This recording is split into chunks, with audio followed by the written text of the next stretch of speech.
مفتی صاحب دین میں صرف باتیں باتیں ہوتی ہیں، اللہ تعالیٰ دعا قبول کرتے ہیں، تم ایک قدم بڑھاؤ وہ 2 قدم بڑھاتے ہیں، لیکن جب میں ان باتوں پر عمل کرتا ہوں تو کوئی نتیجہ نہیں ملا، اس لیے میں نے دین پہ چلنا چھوڑ دیا 3 سال پہلے۔ استغفر اللہ، پریکٹیکل کچھ نہیں ہے، صرف باتیں ہوتی ہیں دین میں۔ ہاں، حالانکہ میں تو دین پر چلنا چاہتا ہوں اور سچی توبہ بھی کی ایک بار پر کچھ حاصل نہیں ہوا۔ یہ کہتے ہیں میں دعا مانگتا ہوں قبول نہیں ہوتی، دین میں باتیں باتیں۔ اللہ میاں نے یہ باتیں کی نہیں ہیں کہ تم دعا مانگو گے تو میں اس طرح سے قبول کروں گا کہ جو تم کہہ رہے ہو تمہیں مل جائے۔ یہ باتیں اللہ نے کی ہوتی، پھر آپ کہتے ہیں اللہ میاں صرف باتیں کر رہے ہیں۔ اللہ میاں نے کہا میں دعا قبول کرتا ہوں، قبول کیسے کرتا ہوں یہ بھی تو اللہ میاں نے کہا نا، پورے قرآن میں واقعات بتا دیے کہ کیسے قبول کرتا ہوں۔ یعقوب علیہ السلام نے دعا مانگی نہیں ہوگی میرا بچہ واپس مل جائے، تو کیا مل گیا ان کو؟ نہیں ملا۔ یوسف علیہ السلام پریشانیوں میں آئے، برائی سے بچے، زنا کی ان کو دعوت دی گئی، بچے، تو بچنے کے نتیجے میں اور پریشانیوں میں چلے گئے، جیل میں چلے گئے، ساری زندگی ان کی کہاں گزری؟ جیل میں گزری۔ تو قبول ہونے کا یہ مطلب ہی نہیں ہے جو آپ سمجھ رہے ہیں۔ اگر دعائیں ایسے قبول ہوتی تو سارے کافر ہر وقت اللہ سے دعائیں مانگ رہے ہوتے بیٹھ کے، وہ کہتے ہیں یار ہمیں ضرورت ہی نہیں کچھ کرنے کی، ادھر دعا مانگو ادھر قبول ہو جاتی ہے۔ تو یہ ہے، یہ کہ جب دیکھو ایک بات خوب اچھی طرح ذہن میں رکھو، کچھ چیزیں ایسی ہوتی ہیں جو دلائل سے ان کا حقیقت ہونا ثابت ہو جاتا ہے۔ جب ایک چیز کا دلیل سے برحق ہونا ثابت ہو جائے تو پھر اس پہ اٹھنے والے ہر قسم کے اشکالات کا جواب ضروری نہیں ہے۔ مثال کے طور پر آپ کو دلائل سے کسی نے ثابت کر دیا کہ ماں باپ یہ آپ کے ابا ہیں یہ آپ کی امی ہیں، اور یہ بھی ثابت کر دیا کہ ابا اماں خیر خواہ ہی ہوتے ہیں، یہ جب ثابت ہو جائے نا تو پھر ابا اماں اگر آپ کو کوئی کڑوی چیز بھی کھلا رہے ہیں تو پھر ابا اماں کو یہ ثابت کرنے کی ضرورت نہیں ہے کہ بیٹا اس میں تمہارا فائدہ ہے، کیونکہ پھر وہ دلیل دیں گے اس میں تمہارا فائدہ ہے۔ آپ کہو گے پھر یہ کڑوی کیوں مجھے کھلا رہے ہو، میٹھی کیوں نہیں کھلا رہے مجھے، اور کڑوی کھا رہا ہوں تو مجھے موشن بھی لگ رہے ہیں اس سے۔ تو ابا اماں کے پاس اتنا ٹائم نہیں ہوتا، وہ کہیں گے جب ایک دفعہ مان لیا نا کہ ہم تمہارے خیر خواہ ہیں تو ہم کوئی خراب چیز تمہیں نہیں کھلائیں گے۔ ڈاکٹر پر جب آپ نے ایک دفعہ اعتماد کر لیا، پتہ چل گیا کہ یہ ہے ڈاکٹر، تو سوئی لگائے، وہ آپریشن کرے، حتیٰ کہ وہ آپ کی ٹانگ بھی کاٹ کے باہر پھینک دے، تو یہ قصائی پہ تو اعتراض ہوگا کہ یار تو کہہ رہا تھا میں تیرا خیر خواہ ہوں، تو نے میری ٹانگ کاٹ دی۔ لیکن ڈاکٹر اگر وہ صحیح ڈاکٹر ہے، دلائل سے ثابت ہو جائے تو پھر اس پہ اعتراض نہیں ہوگا۔ اس کی مثال ایسے ہے جیسے ہم سے غیر مسلم لوگ اعتراض کرتے ہیں کہ اسلام میں اسلام کے یہ حکم غلط ہے، یہ حکم غلط ہے، یہ حکم غلط ہے۔ ہم ان سے کہتے ہیں فرض کر لو اس سے اسلام کا غلط ہونا ثابت ہو گیا، تو پھر ہم کیا کریں؟ اسلام چھوڑ دیں؟ پھر ہم جس چیز کی طرف جائیں گے وہ تو اسلام سے بھی زیادہ، اگر فرض کر لو اسلام کو غلط مان لیتے ہیں تو وہ جس چیز کی طرف ہم جائیں گے وہ تو اسلام سے بھی زیادہ غلط ہے۔ یعنی ایک آدمی کہہ رہا ہے کہ تمہارے ابا تمہارے خیر خواہ نہیں ہے تمہارے، تو آپ کیا کہیں گے؟ ٹھیک ہے میں ابا کو چھوڑ دوں، تجھے اپنا ابا بنا لوں، پھر میں تو میرا کچھ لگتا ہی نہیں ہے۔ ایک دفعہ کچھ کیا ہوا، عیسائیوں کی طرف سے یا کسی اور مذہب کی طرف سے کچھ اشکالات آئے، انہوں نے کہا اسلام پہ ان کو کچھ اشکالات ہیں۔ میں نے کہا میں ان اشکالات کا جواب دوں گا، لیکن ایک مثال ہے کہ اگر آپ کو وہ جواب نہیں ملتا تو کیا میں عیسائی ہو جاؤں؟ کیا عیسائیت پر اشکالات نہیں ہے کیا؟ تو یہ دنیا میں ہو نہیں سکتا کہ ہر چیز 100% ہر چیز آپ کی سمجھ میں آ جائے۔ جب کچھ بیسک چیزیں جب سمجھ میں آ جاتی ہیں تو پھر آگے ہتھیار ڈالنے پڑتے ہیں آپ کو کہ بھئی آگے وہ سمجھ میں آئے نہ آئے، آپ نے یہ ماننا پڑتا ہے کہ جو چیز سمجھ میں آ جائے ٹھیک ہے، نہیں آئے تو بھئی میرا علم کیا ہے؟ ناقص ہے۔ پہلی بات یہ کہ یہ جو انہوں نے لکھا کہ اللہ تعالیٰ نے اسلام نے کچھ باتیں کی ہیں، دعائیں قبول ہوتی ہیں، قدم بڑھاؤ اللہ تمہارا ساتھ دیں گے، اور اللہ تمہیں جو ہے نا تم 2 قدم بڑھاؤ گے اللہ 4 قدم بڑھائے گا، تو اگر اس سے غلط ہونا ثابت ہو گیا تو یہ کیا مطلب؟ اللہ ہے نہیں کیا؟ یہ کائنات خود بخود بنی ہے، یہ ثابت ہونا چاہتا ہے اس سے۔ دوسرا اللہ ہے تو کیا مطلب؟ وہ جھوٹ بولتا ہے معاذ اللہ، اس نے یہ غلط باتیں کی ہوئی ہیں۔ ظاہر ہے یہ بھی نہیں ہو سکتا، اللہ کیوں غلط باتیں کرے گا؟ یا اسلام کا غلط ہونا ثابت ہو جائے گا تو پھر کون صحیح ہے؟ کیا ایتھیسٹ لوگ صحیح ہیں جن کے پاس کوئی صحیح اور غلط کا کرائٹیریا ہی نہیں ہے، معیار ہی نہیں ہے ان کے پاس؟ تو پھر تو یہ انسان اور گدھے گھوڑوں میں کوئی فرق رہے گا نہیں، پھر تو یہ کائنات یہی آئے گا جو ایتھیسٹ کہتے ہیں خود بخود بنی ہے۔ تو وہ آپ یعنی ایک اشکال سے نکل کے بھاگیں گے اور اس کے بڑے اشکالات کے جال میں آپ پھنس جائیں گے۔ تبھی یہ جو ایتھیسٹ لوگ ہیں نا جو کہتے ہیں کہ ان کی سمجھ میں یہ نہیں آتا کہ یہ کائنات تو خود سے بن نہیں سکتی تو اللہ خود سے کیسے بن گیا، یہ بڑا اشکال دہرایا جاتا ہے۔ ہم ان سے کہتے ہیں کہ آپ کو یہ سمجھ میں نہیں آ رہا کہ اللہ ہمیشہ سے کیسے ہے، اور اس کی بیس پہ آپ اللہ کا انکار کر کے اس کائنات کو ہمیشہ سے مان رہے ہو، یہ سمجھ میں آ رہا ہے آپ کے کہ یہ ہمیشہ سے ہے، حالانکہ یہ زیادہ بڑا اعتراض ہے یہ تو مادی چیز ہے, اس میں تو چینجر کے بغیر چینجنگ نہیں ہو سکتی, تو کریٹر کے بغیر یہ کریٹ کیسے ہو گئی؟ تو جب بھی کوئی اسلام پہ اعتراض کر رہا ہوتا ہے نا, ایک اعتراض کر کے وہ اس سے بڑے اعتراض کے جال میں پھنس رہا ہوتا ہے, تو آپ کو اپنی عقل کے گھوڑے وہاں روکنے پڑتے ہیں. آپ کہتے ہو یار کچھ چیزیں ایسی ہیں جو جہاں عقل ہماری رسائی کرتی ہے, اور کچھ چیزیں ایسی ہیں وہاں ہمیں ہتھیار ڈالنے پڑتے ہیں. تو یہ نہیں ہو سکتا کہ کائنات خود سے بنی ہے, یہ بھی نہیں ہو سکتا کہ جس نے بنایا ہے اس نے انسانوں کو آزاد چھوڑ دیا ہو, کوئی ہدایت نہ دی ہو, اور یہ بھی نہیں ہو سکتا کہ وہ ہدایت اسلام کے علاوہ کوئی اور ہو, کیونکہ وہ قانون ہمیں ہدایت اسلام میں ہی ملتی ہیں, اس کے علاوہ کہیں اور نہیں ملتی. اب اگر اسلام ایک بات کہہ رہا ہے تو اس کا ظاہر آپ کی سمجھ میں نہیں آ رہا, تو بھائی پھر آپ دوسری آیتیں اور دوسری احادیث اور قرآن کی دوسری آیتیں ملا کے دیکھو گے تو آپ کو اس کا مطلب سمجھ میں آئے گا. اللہ نے یہ باتیں کی ہی نہیں ہے. جو کہہ رہے ہیں نا اسلام تو باتیں کرتا ہے, عملی طور پر تو کچھ نظر نہیں آتا, یہ بہت سے لوگوں کو اشکال ہوتا ہے. کتنی زیادہ تر عاشقوں کے ساتھ ایسا ہوتا ہے. ایک عاشقہ تھی, ڈاکٹر پہ عاشق ہو گئی تھی, یہ 10 سال پرانی بات ہے, اب سمجھ میں نہیں آئے گا کس کی بات ہو رہی ہے. اس نے مجھے بتایا, میں اللہ سے دعائیں مانگ مانگ کے تھک گئی. وہ ہاؤس جاب میں اس کے ساتھ جاب کرتا تھا نا, وہ لڑکا بھی ڈاکٹر بنا تھا, یہ بھی ڈاکٹر بننی تھی. مجھے اس سے عشق ہو گیا, میں دعائیں مانگ مانگ کے تھک گئی, اللہ دے ہی نہیں رہا. تو کہاں ہیں وہ دعائیں, کہاں ہیں وہ سب چیزیں جو اللہ نے وعدے کی ہیں؟ تو کچھ بھی نہیں ہے, ایسی ہی باتیں ہیں. کچھ لوگ کیا کرتے ہیں, ہمارے محلے میں ایک صاحب بیمار ہو گئے, تو ان کو کسی نے بتایا کہ یہ وظیفہ پڑھو, قرآن کی یہ آیتیں پڑھو, ٹھیک ہو جائیں گے تمہارے ابا. وہ سارا دن پڑھتے تھے, آیت کریمہ بھی پڑھی, وہ پھر ابا کا پھر بھی انتقال ہو گیا. اور انتقال بھی ایسے ہوا کہ ڈاکٹروں نے کہا تھا کہ احتیاطاً آپریشن کروا لیں آپ. ویسے وہ ٹھیک ٹھاک تھے, احتیاطاً آپریشن کے چکر میں گئے اور نکلے ہی نہیں آپریشن تھیٹر سے ہی, ان کی ڈیڈ باڈی ہے. اچھے بھلے ہنستے کھیلتے گئے تھے, وہ آپریشن ہی ناکام ہو گیا. تو انہوں نے کہا ہم نے تو اتنے وظیفے پڑھے. تو بھائی اللہ میاں نے اگر یہ کہا ہوتا نا کہ میں دعا اس طرح سے قبول کروں گا کہ جس کو ٹھیک ہونے کی دعا مانگو گے ٹھیک ہو جاؤ گا, تو پھر لوگ مرتے کیا؟ پھر تو انسان کی عمریں سب کی 90 سال لازمی عمر ہوتی, کیونکہ کون بوڑھا نہیں ہے جس کے لیے, کون بیمار نہیں ہے جس کے لیے پیچھے دعائیں نہیں مانگی جاتی. دعا کا مطلب ہمیں یہ بتایا گیا ہے کہ تم نے اپنا کیس فائل کر دیا اللہ کے دفتر میں, اپنی ذمہ داری تمہاری ہو گئی ہے پوری. بڑا آفیسر بیٹھا ہوتا ہے نا, تو آپ جاتے ہیں اس سے کوئی ریکویسٹ کرتے ہیں, کہتے ہیں بھائی یہ پروسیس ہے, اس کو فالو کرو, اور اپنی فائل یہاں ویزے کے لیے آپ نے اپلائی کر دیا نا, ٹھیک ہے, آپ کی ذمہ داری کیا ہو گئی, پوری ہوگی. آپ کو انٹرویو کے لیے بلایا جائے گا, ہم نے ویزا دینا ہوگا دیں گے, نہیں دینا ہوگا نہیں دیں گے. تو ہم نے اپنی ذمہ داری پوری کر لی ہے. باقی اللہ کا کام ہے, وہ اس طرح سے دعا قبول کرتا ہے یا اس طرح سے دعا قبول نہیں کرتا. لیکن اس نے کہا میں قبول کرتا ہوں, کیا مطلب؟ پھر اس نے قبول کرنے کا مطلب ہمیں بتایا ہے. بعض دفعہ میں وہی چیز تمہیں پکڑا دوں گا جو تم چاہ رہے ہو, بعض دفعہ اس کا کوئی آلٹرنیٹ میں تمہیں دے دوں گا, بعض دفعہ کوئی مصیبت آنے والی ہوگی وہ مصیبت میں تم سے ٹال دوں گا. کچھ بھی نہیں, آخری درجہ حدیث میں آتا ہے اس کے بدلے میں اجر دے دوں گا جو آخرت میں ملے گا تمہیں. اب جس کو آخرت پر ایمان ہوگا وہ مان لے گا, جس کو نہیں ہوگا تو اللہ کہتے ہیں جاؤ نہ مانو. پھر تو بدماشی تھوڑی ہے اللہ کے سامنے کسی کی. کوئی کہتا ہے یار آخرت میں کیوں, مجھے دنیا میں چاہیے, اللہ کہتے ہیں تم آخرت کو نہیں مانتے تو جاؤ تم. تو یہ اللہ میں باتیں یہ والی کی ہیں جو میں آپ کو بتا رہا ہوں. ان باتوں میں اللہ پورا نہ اتر رہا ہو تو پھر آپ بات کرو.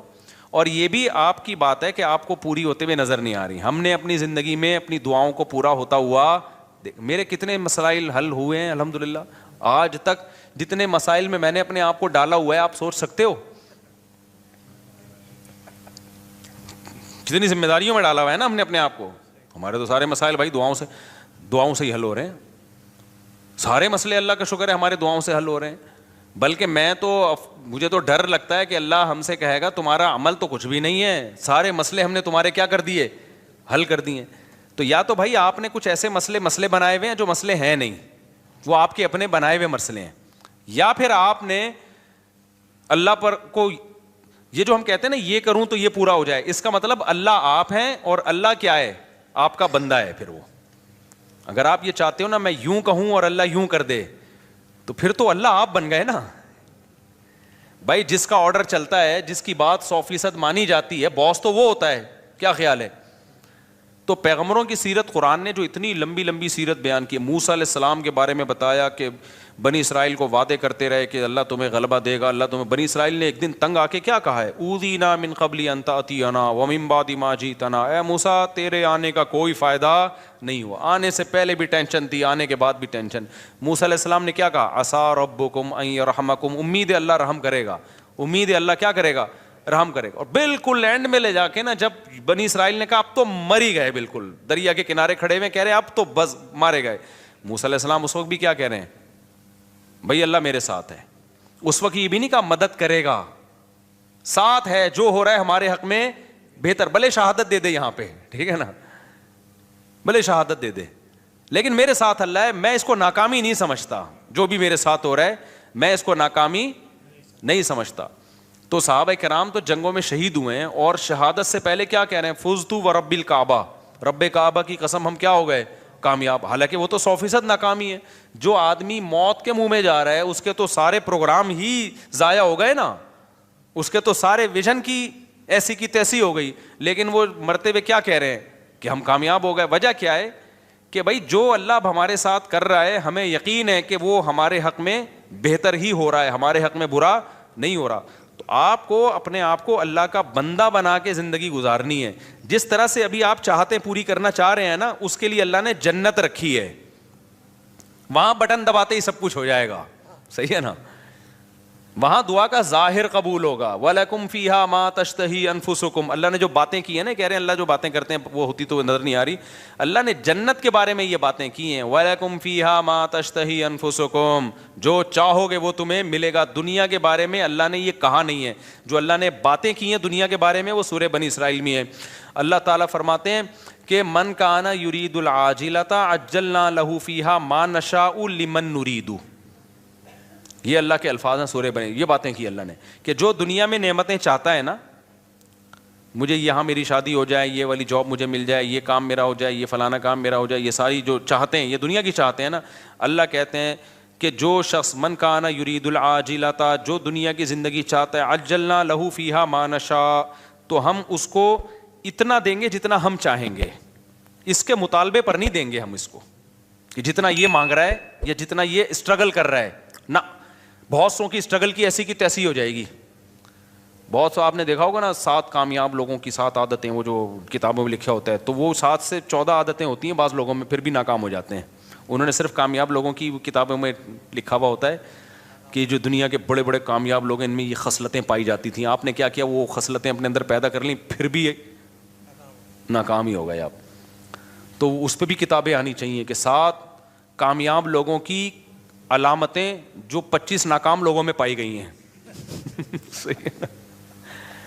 تو اللہ میاں نے جو باتیں کی ہیں, جو یہ کہہ رہے ہیں اللہ میاں صرف باتیں ہی کرتے ہیں, پورے تو ہو نہیں رہے, تو اللہ میاں نے جو باتیں کی ہیں دنیا کے بارے میں, جو اللہ میاں نے باتیں کی ہیں, من کان یرید العاجلۃ, اللہ کہتے ہیں جو دنیا کی نعمتیں چاہے گا, عجلنا لہ فیہا ما نشاء, ہم اس کو دنیا میں دے دیں گے جتنا ہم چاہیں گے, جتنا یہ مانگ رہا ہے, جتنا یہ چاہ رہا ہے. اگر ایسا ہوتا تو زرداری 5 سال کے لیے صدر بنتا, پھر اگلے 5 سال کے لیے پھر دوبارہ زرداری صاحب نے بن جانا تھا, اگلے سال کے لیے بھی سارے ہی بن رہے ہوتے صدر, اور سسٹم نہ چلتا جو ابھی ہماری کنٹری میں کیا چل رہا ہے, سسٹم چل رہا ہے. دوسرا اللہ فرماتے ہیں لمن نرید, فرمائے یہ تھوڑا بھی اس کو ملے گا جس کو ہم چاہیں گے, جتنا ہم چاہیں گے, جس کو ہم چاہیں گے. یہ ہے یہاں پہ دنیا کی بات. آخرت کی اللہ فرماتے ہیں ومن اراد الآخرۃ وسعى لها سعيها وهو مؤمن فاولئک کان سعیهم مشکورا, جو آخرت چاہے گا اور اس کی قواعد پورے کرے گا, ان کو ان کی محنت سے یقینی بھی ملے گا اور زیادہ بھی ملے گا. اب ان کا اگلا سوال دین کے بارے میں کہ میں تو توبہ کرتا ہوں تو توبہ پہ بھی قائم نہیں رہتا, تو اللہ تو وہاں بھی مدد. بھائی یہ کہہ رہے ہیں میں گناہ سے توبہ کرتا ہوں پھر توبہ ٹوٹ جاتی ہے, تو اللہ تو مدد کرے نا, میں جب توبہ کروں تو قائم رکھنے کی توفیق دے مجھے. پھر یہ بہت سے لوگوں کے ساتھ ہوتا ہے یہ. بھائی آپ جو توبہ کر رہے ہو نا, توبہ ٹوٹ رہی ہے تو اللہ نہیں توبہ توڑ رہا, آپ نے خود گناہ کر کر کے اپنے آپ کو گناہ کا عادی بنا دیا ہے, لت پڑ گئی ہے آپ کو. اور جو بار بار گناہ سے توبہ ٹوٹتی ہے نا, یہ انہی کی ٹوٹتی ہے جو پہلی دفعہ جو گناہ کرتے ہیں وہ توبہ پہ قائم بھی رہتے ہیں. 25-26 دفعہ طبیعت سے گناہ کرنے کے بعد پھر توبہ کرتے ہیں, پھر کہتے ہیں توبہ ہماری کیا ہو جاتی ہے. جب آپ نے سٹے کا عادی بنا دیا اپنے آپ کو, تو پھر تو آپ کا دل للچائے گا نا. تو یہ الزام اللہ کو کیوں دے رہے ہو, یہ تو آپ کا جرم ہے, خود اپنے آپ کو عادی بنائے. تو جتنا گناہ کرنے میں مزے اڑائے ہیں, اب چھوڑنے میں اسٹرگل بھی اتنی ہی کرنی پڑے گی. ایک بات. دوسری بات یہ کہ آپ گناہ سے توبہ صحیح طرح سے کر نہیں رہے. بعض دفعہ گناہ سے توبہ کرتے ہیں, اس کے جو گناہ کے قریب لے جانے والی چیزیں ہوتی ہیں نا, وہ نہیں چھوڑ رہے ہوتے, وہ نہیں چھوڑ رہے ہوتے. اب کسی کو عادت پڑ گئی ہے فحش فلمیں دیکھنے کی, تو بھائی بند کمرے میں کمپیوٹر کیوں رکھ رہے ہو آپ اپنے آپ کو بزی کیوں نہیں کر رہے, آپ شادی کیوں نہیں کر رہے, اور اگر شادی کے بعد بھی عادت چھوٹ نہیں رہی ہے آپ کی, تو آپ اپنے اوپر سزا کیوں متعین نہیں کر رہے؟ آپ گناہ کرتے ہو تو سزا تو دو نا اپنے آپ کو, ایسے کیوں چھوڑ رہے ہو آپ اپنے آپ کو؟ آپ کا بچہ ایک دفعہ غلطی کرے گا, 2 دفعہ, پھر تیسری دفعہ میں آپ کیا دو گے؟ سزا دو گے نا آپ اس کو. فوج میں ایک غلطی ہوگی, فوجی دوسری غلطی کرے گا, پھر کورٹ مارشل ہوگا اس کا. دنیا میں کہیں بھی وداؤٹ پنشمنٹ جو ہے کہیں بھی سسٹم نہیں چلتا. سسٹم تو چل سکتا ہے, سسٹم نہیں چلتا. تو آپ گناہ کو چھوڑنے کی پراپر کوشش کرو. بڑے بڑے لوگ, 100 آدمیوں کے قاتل نے پکی ڈھکی توبہ کر لی تھی, جس کو قتل کی عادت پڑ گئی تھی. بڑے بڑے لوگ ولی اللہ گزرے, سارے ہم پیدائشی ولی اللہ تھوڑی تھے. تو خاندانی طریقے سے گناہ سے توبہ کی کوشش کرو. اس کا فائدہ کیا ہوگا؟ ایک دم نہیں چھوٹے گا تو آہستہ آہستہ چھوٹ جائے گا. اور دوسری بات یہ کہ جو اللہ کہہ رہا ہے کہ میں تمہارا ہاتھ تھاموں گا, اس نے تھامنے کا مطلب کیا بتایا ہے؟ اس نے کہا توبہ کر لو نا, معاف کر دوں گا. اس سے بڑا آپشن اور کیا ہے؟ بھلے دوبارہ ہو جائے, صحیح ہے نا. دوبارہ ہونے سے پرانی توبہ کینسل نہیں ہوگی. اور کیا چاہیے بھائی؟ ایک گناہ آپ سے ہو گیا, آپ نے گڑ گڑا کے توبہ کی, توبہ کرتے ہوئے نیت تو آئندہ دوبارہ نہیں کروں گا, پھر اسباب بھی اختیار کیے کہ نہ ہو, غلطی سے ہو گیا, تو فوراً تھوڑی اللہ جہنم میں ڈال رہا ہے آپ کو پھر توبہ کا موقع دے رہا ہے. آپ توبہ کرو. تو آپ مایوس کیوں ہو رہے ہو؟ ہمارے ایک دوست تھا, بہت گناہوں میں ملوث ہو گیا تھا, تو میں نے اس کو کہا توبہ کرو. ایک بزرگ کے پاس لے گیا, اس نے توبہ کی, دوبارہ اس سے غلطی ہو گئی. مجھے کہتا ہے یار پھر توبہ کی. پھر میں لے گیا, میں نے کہا بھائی بیٹھا کر یہاں اللہ والوں کے پاس. پھر وہ دو دوستوں میں بیٹھنا چاہیے, پھر توبہ غلطی ہو گئی. پھر میں لے گیا, ایک بزرگ تھے ان کے پاس لے گیا, یار ادھر بیٹھا کر اللہ اللہ کچھ سنا کر. کہہ رہا ہے یار اب تو مجھے اب توبہ کرتے ہوئے شرم آ رہی ہے, اللہ میں بھی بولے گا گناہ کرتا ہے پھر توبہ کر رہا ہے. تو میں نے کہا کمبخت, شرم توبہ توڑتے ہوئے آنی چاہیے, کرتے ہوئے نہیں آنی چاہیے. توبہ توڑتے ہوئے شرم آنی چاہیے کہ کتنی گڑ گڑا کے اللہ سے توبہ کی تھی, اب نہیں کروں گا. بے شرم بن کے دوبارہ کیا کر رہا ہے؟ جو شرم ادھر آنی چاہیے تھی وہاں آ نہیں رہی, جہاں نہیں آنی چاہیے وہاں آ رہی ہے شرم. تو اللہ میاں کے سامنے یہ آزار قیامت کے دن نہیں چلیں گے. تو اس لیے بھائی بار بار ہو رہا ہے, بار بار توبہ کرو. اللہ میاں نے آپشن رکھا ہوا ہے, تبھی یقینی جہنمی کسی گنہگار کو نہیں کہا جا سکتا. این ممکن ہے آپ کی اس اسٹرگل کی بیس پہ اللہ کہے چل بھائی کوشش میں لگا ہوا تھا, تو بھائی آپ اسٹرگل میں لگے رہو, مایوسی کی باتیں مت کرو. ہم اللہ کے بندے ہیں, غلام ہیں, ہم اس زمین کے باپ نہیں ہیں. مغفرت کے دروازے کس کے ہاتھ میں ہیں؟ تو جھکے رہو گے اللہ کے سامنے, لگے رہو گے.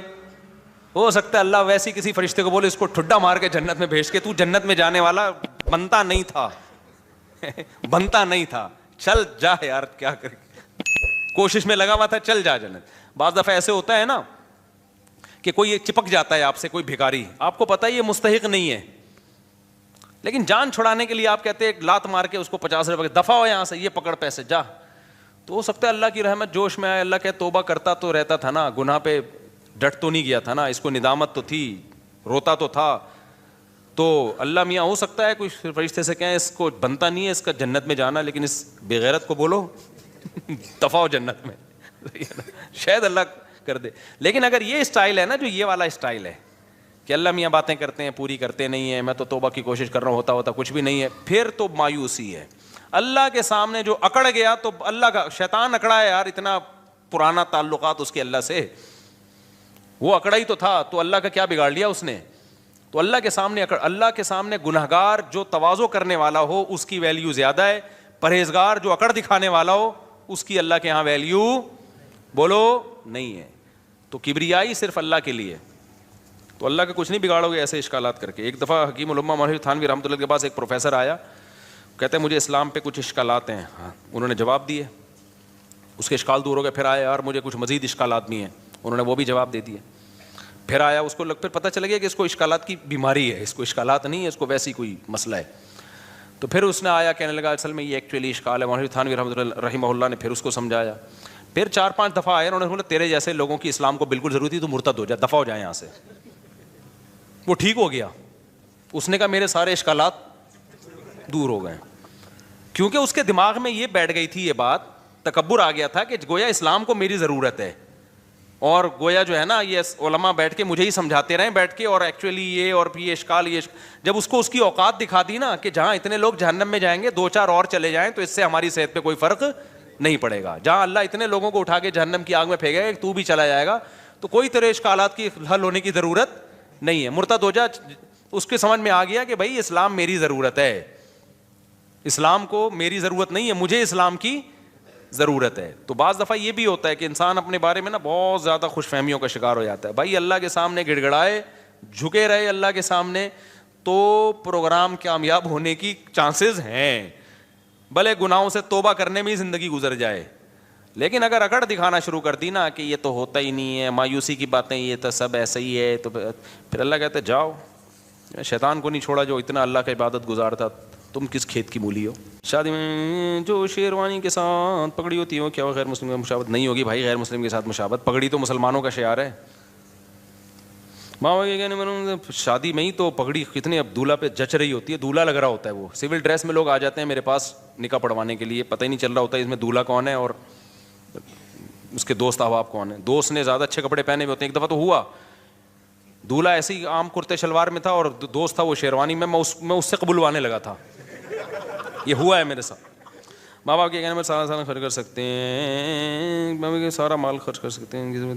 نہیں بھائی, سارا مال خرچ کرو گے کل پھر بھیک مانگو گے. ماں باپ کی ضرورت پوری کرنا واجب ہے, باقی اضافی کرو گے تو ثواب ملے گا. کیا جمعے کی مسجد کے باہر بھی جمعے کی نماز ہو سکتی ہے لیکن مسجد میں پڑھنی چاہیے کیا؟ بھائی اس عمل سے وضو نہیں ٹوٹتا. اچھا بھائی میرے بھائی, کیا ٹک ٹاک اور یوٹیوب میں چلائیں گے پیکج ہوتے ہیں کہ پیسے حلال حرام؟